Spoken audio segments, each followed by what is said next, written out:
What's up, guys and gals? And as I said in the episode 9 review for Record of Ragnarok, Season 3, episode 9, that I watched episodes both 9 and 10 back to back, so I'm here again to review, of course, episode 10 while it's still fresh in my brain. So, the big thing about this episode, I like the previous episode more. I really do. Just because it seems like there was a lot more that happened. We not only get the Philadelphia experiment flashback, we get the flashback with Hades and Beelzebub continuing that stuff. We still continue their fight. Plus, we get introduced to this, ultimate technique, forbidden move from Helheim, Chaos, Now, like the manga, the problem with this episode is that it opens up with that attack. And it's even Hades himself forbid this technique from being used ever again. And Hades ain't here no more. So I guess that was Beelzebub's like, yeah, well, Hades not here to stop me, so boom. The fact, I don't mind that Tesla figured out a way, Super Tesla Coil, all that fun jazz, a way to survive while heavily damaged, but survive this technique. My problem is that this technique killed nobody.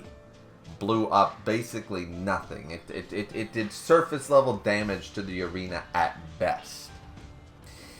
And even Zeus was like, no, do not use that technique, Beelzebub. Stop it right now. And then, nope, he didn't listen. And kaboom, And it was just like, alright, what did it do? Not really a whole lot. I was disappointed.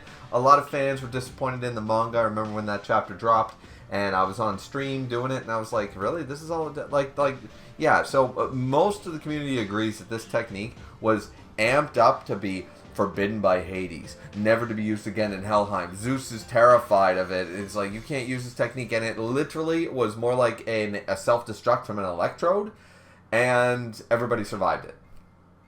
All it did was remove a Tesla coil, sure, but heavily damage Beelzebub as well. So it was like a failed suicide bomber? Like, seriously? Like, that's quite literally what happened. I don't know if I'm allowed to say. I don't know. I swear on these things all the time. I don't monetize, so maybe I'll get away with saying shit like that. But yeah. Fact is, this is kind of like, meh. So already the episode now, I knew it was coming. Still very disappointing. And then we jump into Tesla's backstory, which, there's nothing wrong with it. It's supposedly somewhat accurate, like historically, from what I understand and from what I've read about Tesla. However, it's not exactly this gut-wrenching super backstory, you know what I mean? It's not really on the level. Like, there are some characters that I love, like Heracles. My favorite character probably in the entire series.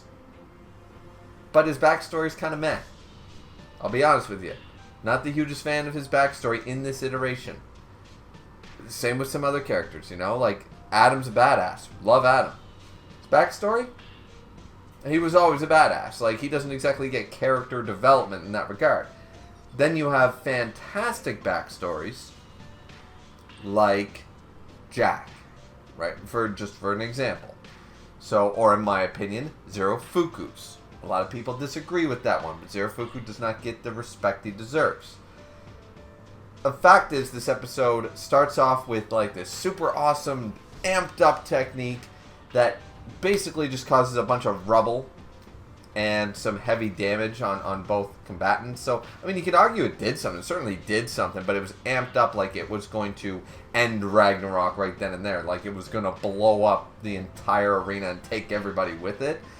And it did not nearly do what it was amped up to sound like. And then we jump into Tesla's backstory, which once again, it's alright. There's nothing wrong with it, but it's pretty standard. It's like, okay, Tesla had an older brother. He was the inventor and stuff. He died tragically, and Tesla, used that as motivation to be like, no, my brother was an inventor. He was an engineer. He was really, really smart, and I'm going to be just as smart, and I'm going to take this over. I'm going to make this windmill work. I don't care if it takes me 5 years, 10 years, whatever. I'm going to make his windmill work. And he eventually did. And then he went on, of course, to do all his stuff. The fact is, after the techniques that basically blow down after this, that's when the episode really starts to pick up, because Beelzebub uses this combination technique. He's sort of talking to himself about Lilith and the curse mark, as he calls it, the curse mark, and it's like, no, I'm not trying to kill myself, like, I'm literally doing this to win, sort of idea. So it backs off, as it were, and he uses this technique, and humanity's losing faith, and Tesla's on the back foot, and he's just like, okay. And everyone's sort of like, oh, is this the end for us? Like, even Tesla can't do this, blah, blah, blah. And we do see the music picks up, though, because he's just there, like, and the narrator comes on. And this is really the best moment, I think, of the episode. It's right near the end, where before he starts his onslaught, he's like, yes, like, that was an amazing technique. I didn't realize you could combine techniques the way you did that. Like, he was just so happy to discover something. He's smiling, even though he's beaten and bloody and bruised. He's like, this is wonderful. This is for science, because science and humanity, as long as just going off that backstory, well, as I said, I don't think it's as powerful as a lot of backstories, using what he said after the windmill. He's like, humanity can never die. People that we lose will never die as long as we keep pushing forward and mix science and take their ideas and we make them happen. They can't be forgotten if we keep carrying on the knowledge and the history and the science of it all. To keep carrying on that dream, that message passed down through the generations, through the people.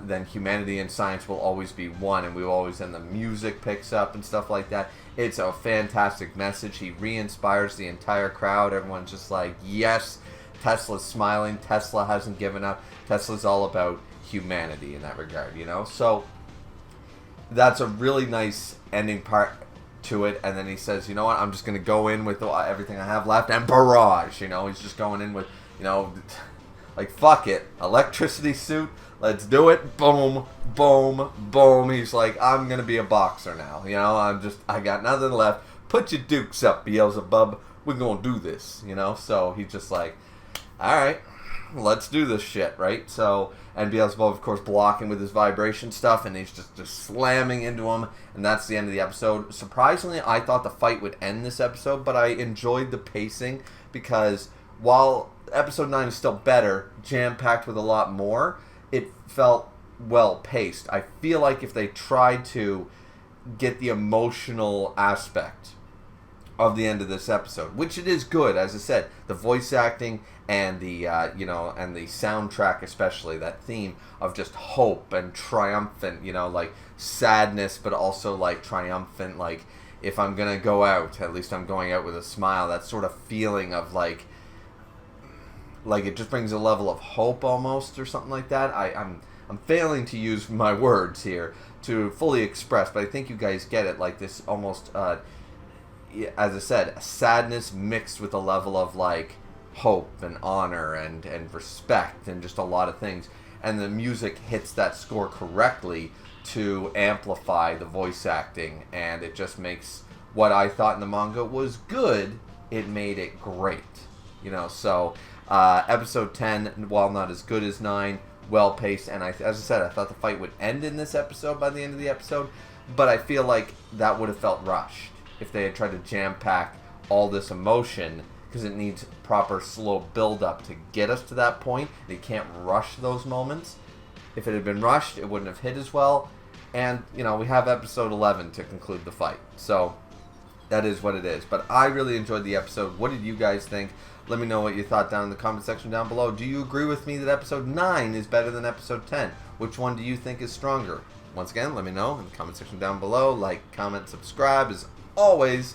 We'll see you guys back here next time for episode 11, 12, 13, 14, and 15. Eventually I'll get to watching those again. I just happen to find a little bit of free time here today to watch a couple episodes. And as I said, hopefully I'll get to some more by the end of this week, and we'll be able to finish off the season here shortly. As I said, things have just been super busy, and I'm already behind on other content that I'm just trying to make sure I keep being catching up on and stuff. So yeah, that's it for me. Hope you guys are having a good week. See you back here next time. Sayonara.